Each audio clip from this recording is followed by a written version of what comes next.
só quis saber de mulher, só quis saber de bens, só quis saber de fazer aquilo que não era para um rei fazer. O que era? Ter muitas mulheres, buscar cavalo no Egito e acumular muita riqueza. Deus falou, os reis de Israel não podem acumular essas três coisas. E o que aconteceu? Ele fez três coisas irritando o Senhor, trazendo maldição ao povo de Israel. Deus falou assim, esse é o meu povo, a terra de Canaã, a terra qual vocês têm como terra prometida, como a terra que eu te prometi, é a melhor terra do mundo.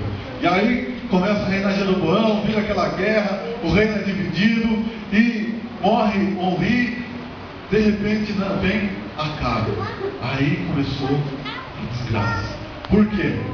Porque Acabe, seu pai já era mau, seu pai já fazia tudo que era errado.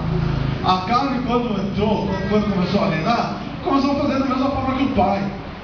A gente que é pai, quem é pai aqui? Você que é pai, nós temos que ensinar o que é melhor para os nossos filhos. Ensinar a buscar o Senhor, ensinar a buscar a presença do Senhor, ensinar a andar nos caminhos do Senhor, porque quando ele crescer, ele vai entender aquilo que nós deixamos no passado, aquilo que nós deixamos para ele quando criança.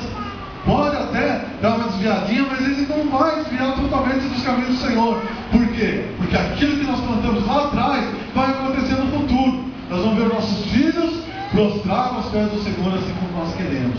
Amém? Assim como o Senhor deseja de cada um de nós, assim como o Senhor espera de cada um de nós. Vale a pena investir no nosso filho, vale a pena pagar um acampamento, vale a pena investir. Pai, eu quero aprender música. Vale a pena investir. Então eu te compro um violão, uma guitarra que você quer tocar. Eu invisto.